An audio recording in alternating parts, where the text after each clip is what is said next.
I want to read a little short story from Hit Record. This is, people do all sorts of kinds of writing on Hit Record, and there's a challenge on the site. Oh shit, I forget who issued that challenge. I've contributed to it before. It's one of my favorites. It's a really simple challenge, just to find a piece of writing on the site and read it out loud. I like reading things out loud, so sometimes if I have a minute to kill, feel like doing something creative that's different than what I'm like working on, I like to just find something on the site and read it out loud. So this is a piece of writing that was written a few days ago and posted onto the site 4 days ago, and contributed to the weekly writing challenge. If you like writing, there's always new prompts every week. And the challenge this week was, or last week I guess, was write a story that takes place on a train.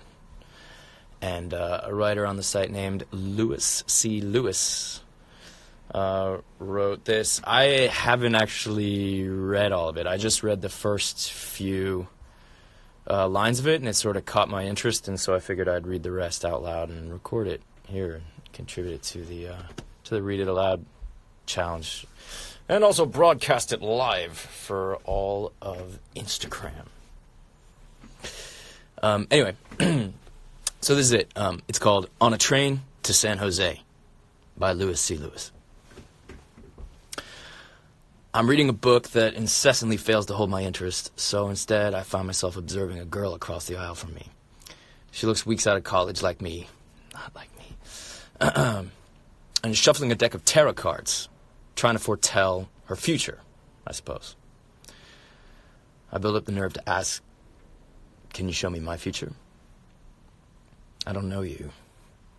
True, I say, but it might save us both from the monotony of this train ride. She scrutinizes my face. I'm harmless, I say, holding up my palms. I have a girlfriend. I didn't ask if you did, she says.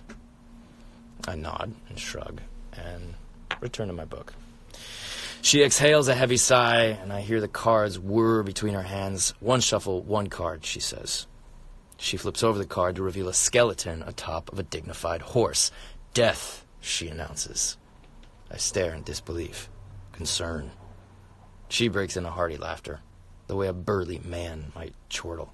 I'm just fucking with you, she says. I keep this card around to ward off fuckos. Are you a fucko, buddy? No, I hope not, she says. Doesn't mean what you think, anyway. She holds up the death card, leans towards me, and spends the next few minutes explaining the way tarot cards work. Each card is a sort of Rorschach test of interpretations. Death means more than demise. It also implies transformation and renewal. I ask her a series of questions, assuming each one will be my last, but she continues, indifferent. And eventually we stretch our legs and fetch a drink, where I learn that her name is Cecilia. That's as far as I read, so I don't know what's going to happen next. After we get our drinks, we head to the observation cabin. Along the way, I pull on every door handle we come across. A door opens. What are you doing? Exploring, I say. Inside is a cramped room with an unfolded bed, luggage strewn over it. I don't touch it, but I examine the contents. That's someone's room, Cecilia says.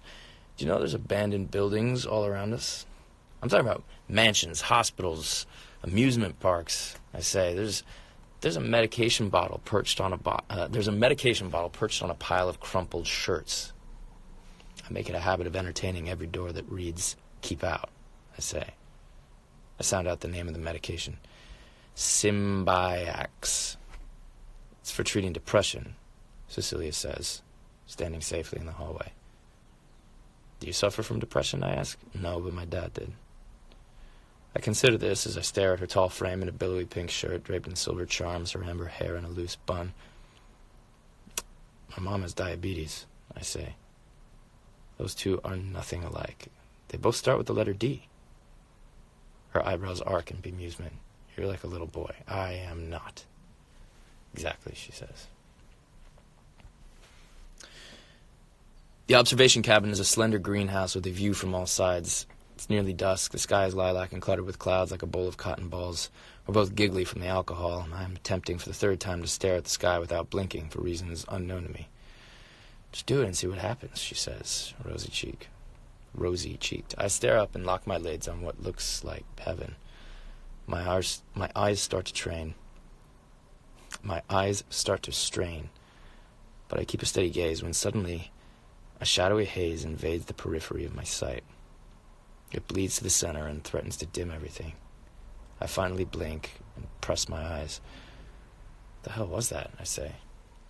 The darkness, she laughs, slurping her drink. It's lurking in the fringe. I smile and brush a few strands of hair from her face. I don't actually have a girlfriend, I say. She swallows the last of her drink, then spits an ice cube back into the glass. I didn't ask if you did, she says, and leans on my shoulder, and we fall asleep. We awake at the train arriving at the San Jose station. We stare at each other, bleary-eyed and blushing. Do you have someplace to be? I ask. Not tonight, she says. I nod and take in the view of parallel tracks. We see a train in the near distance making its way. We both lean towards the glass to watch it when a man walks into view and lays his head along the tracks. He's trying to kill himself, she says matter-of-factly. I pound on the glass and shout, hey, but he either doesn't hear me or refuses to listen. Instead, he rests there as peacefully as a man under the warm covers of his bed. The closer the train gets, the more apparent its speed. I pound on the thick glass again and survey the cabin for staff. Cecilia stares silently, her forehead pressing lightly against the glass. Are you seeing this? I ask. Definitely, she says, her voice flat and echoing between her face and the glass. The incoming train enters the station, sounding its massive horn, and I slam on the glass, but just like that, the man is decapitated. The train coming to rest far beyond the point of safety. I stare at Cecilia, incredulous at her behavior. I search my thoughts for the best words to say, but before I can get them out, a staffer enters the cabin and shuffles us out. The aisles of the cabin are frantic, and everyone is scrambling to get their luggage. Cecilia and I get separated. I don't see her again until I'm milling about inside the station. I spot her from a distance, and just as our eyes cross, I look away as if I hadn't noticed her. I keep walking, not looking to see if she is following. I enter a crowd in hopes of concealing myself and then vanish down a dark hallway. A door reads, "Keep out." I open it, take a seat on the floor, and read a book that holds no interest to me.